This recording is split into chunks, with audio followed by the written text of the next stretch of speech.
Nak raya kan? Nak raya semua nak cepat kan? So, mari tunjukkan satu tutorial Instant Shop. Fumble. One more.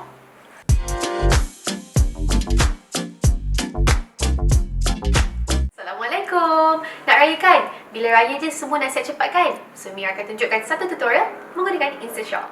Okay? Instant Shop siap-siap dah ada kat sini. Pakai je. Lepas tu pinkan dekat tengah. Bergantung pada anda nak ketat ke, nak nampak inner sikit ke, suka hatilah. Okay, so kita pinkan dekat tengah ni. Approach. Bawa yang lebihan ni, lilit ke atas kepala.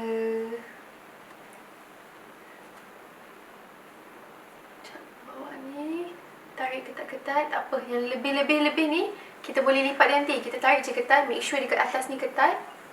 Kita jarumkan.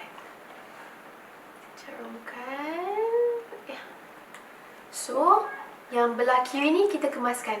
Sebab ada lebihan macam ni kan. Bergantunglah pada jenis muka. Kalau ada muka besar tu mungkin dia dah siap-siap kemas, rapi. Ada yang mungkin muka kecil, dia banyak lebihan tu, kita lipat je kat dalam. So, dia akan jadi macam ni.